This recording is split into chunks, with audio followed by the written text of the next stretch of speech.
Hello, I'm Diana Belchase, here with Reed Farrell Coleman, and this is BookSmart.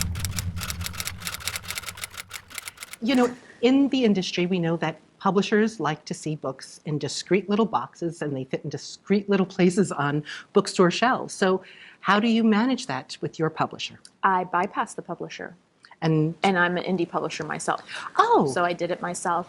Oh, so what does he do then? He decides the smart thing to do would be to dispose of the body. That is never the smart thing to do. Exactly. Tell me about the book. Sure. The book is called Robert B. Parker's Debt to Pay, and the character is played on TV by Tom Selleck. So but you don't look like Robert B. Parker to me. What happened? Good story. Well, I find that independent publishers are really pushing the boundaries and are giving us more and more of what I think readers are looking for. Hello, I'm Diana Belchase, here with BookSmart. Today I am so happy to have with me as my guest Glenn Paris.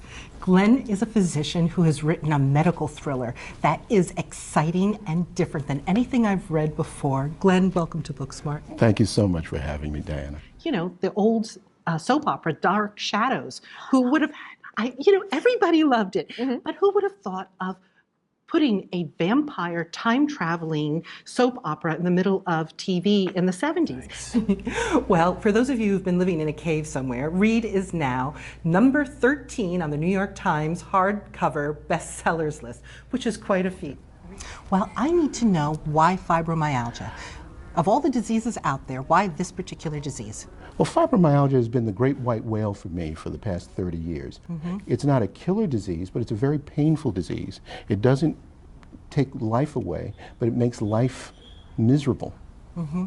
Well, unfortunately, as someone who suffers from fibromyalgia, I know this to be very, very true. Mostly it's just in pygmy pines and cranberry bogs, and it's a wonderful place to find a dead body. A cranberry bog especially. I just don't want to find any parts in my morning drink. Dicey. Dicey? It's the apocalypse. Of course it's dicey. How could it be more dicey than that? You have to give us an idea. What does your hero do in the book? She basically sacrifices herself to save her family. Oh my gosh. The next one's a real doozy when it comes to trouble. So we'll see. I'm looking forward to reading it. Thank you so much for being here on Well, BookSmart TV. thank you very, very much. Well, that's another episode today of BookSmart. I'm so pleased today to have had Reed Farrell Coleman with me. I couldn't have been happier to have such a great author. And I'm Diana Belchase. Keep reading.